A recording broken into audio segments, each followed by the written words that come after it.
For the first assessment of the skin and the lymphatic system, um, this was the first assessment, so it was a little bit harder to get into the rhythm of like a way that it should be done. But ideally, you should be wearing gloves, but I wasn't.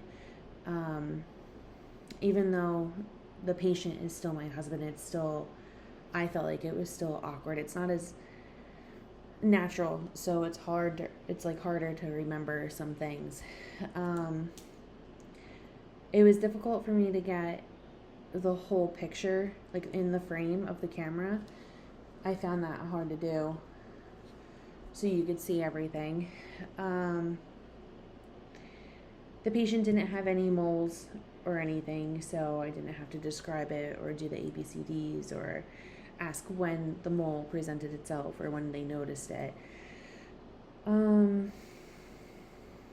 I forgot to mention the temperature of the skin of the patient, but the temperature was warm.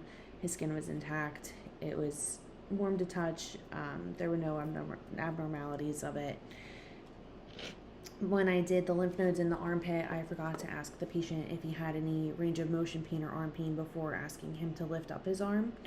So that's also important because you don't want to ask the patient to move their arm and then them be in pain and they move it more and it just worsens. I did forget to palpate his abdomen in all of the quadrants. Even though I did the spleen and the liver, I forgot to go through each quadrant of the abdomen. And I think that was it for this one.